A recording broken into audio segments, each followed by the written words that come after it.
آج بھی پوری دنیا میں جانور ذبح ہوں گے، کروڑوں کی تعداد میں ذبح ہوں گے، اعلیٰ قیمت کے بھی ذبح ہوں گے، بڑھیا بھی ہوں گے، گٹھیا بھی ہوں گے، لیکن ایک بات پہ قربانی کرنے والوں کو توجہ دینی چاہیے۔ اللہ رب العزت کو لن ینال اللہ لحومها ولا دماؤها ولکن ینالہ التقوی منکم، اللہ کو تمہارے جانوروں کی قربانی جب آپ کرتے اس کا خون نہیں پہنچتا، اس کا گوشت نہیں پہنچتا، اللہ کو تقوی پہنچتا ہے۔ تقوی دل کی اس کیفیت کا نام ہے، اس محبت برے جذبے کا نام ہے کہ آپ یہ قربانی کس نیت سے کر رہے ہیں؟ دنیا کو دکھلانے کے لیے کر رہے ہیں؟ واہ واہ شاباش لینے کے لیے کر رہے ہیں؟ اپنا نام بھی دنیا داروں میں بڑے سخیوں میں کر رہے ہیں یا تقوی سے کر رہے ہیں، خوف خدا سے کر رہے ہیں، اللہ کی محبت سے کر رہے ہیں، اللہ کے حکم پہ پورا اترنے کے لیے کر رہے ہیں؟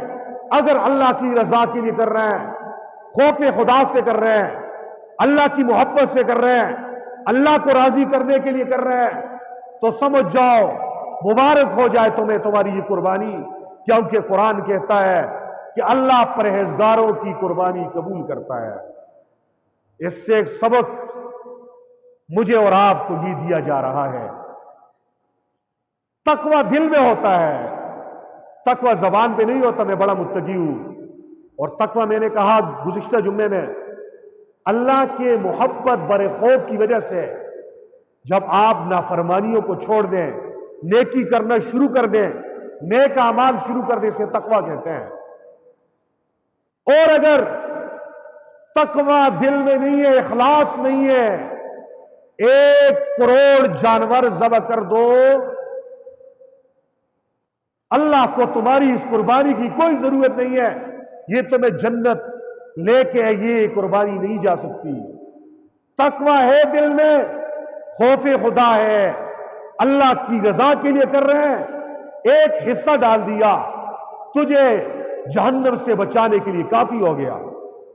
اس لیے اللہ والے اولیاء اللہ اپنے اعمال کو کرنے کے بعد بھی ڈرا کرتے تھے۔ ایک صاحب ہیں، بڑے بزرگ گزرے ہیں، جس کا نام عامر بن عبداللہ ہے، پوری زندگی نماز میں، تہجد میں، عبادت میں، اللہ کی رضا میں گزاری۔ موت کا وقت آیا، آنکھوں میں آنسو ہیں، زاروں کے تار رو رہے ہیں۔ کسی کہنے والے نے کہا حضرت آپ تو اللہ کے ولی ہو، آپ تو اللہ کے محبوب ہو، آپ تو اللہ کے پیارے ہو، آپ کی زندگی پہ تو ہم رشک کر رہے ہیں، آپ کیوں رو رہے ہیں؟ فرمایا اللہ کے پاس حاضری ہے، کیا پتا میرا کون سا عمل قبول ہے کون سا عمل قبول نہیں ہے۔ نیکی کرنے کے بعد یہ دعا ضرور مانگو، یا اللہ میرے اس عمل کو قبول بھی فرما دیجئے، قبول بھی۔ اور قبول ہوگا کس کا عمل؟ جس میں تقوی ہوگا، جس میں کیا ہوگا؟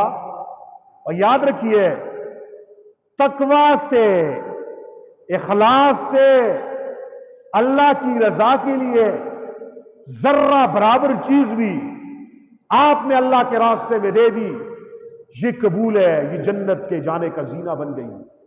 حضرت علی المرتضیٰ رضی اللہ تعالیٰ عنہ کی روایت ہے، وہ فرماتے ہیں اخلاص کے ساتھ، خوف خدا کے ساتھ، اللہ کی رضا کے لیے، فرمایا چھوٹی چیز بھی اللہ کے راستے میں دے دی، فرمایا یہ چھوٹی نہیں ہے یہ بڑی ہے، اور فرمایا اخلاص نہیں ہے، خوف خدا نہیں ہے، تقوی نہیں ہے، فرمایا بڑی سے بڑی چیز دے دو، فرمایا وہ اللہ کے ہاں اس کی کوئی حیثیت نہیں ہے۔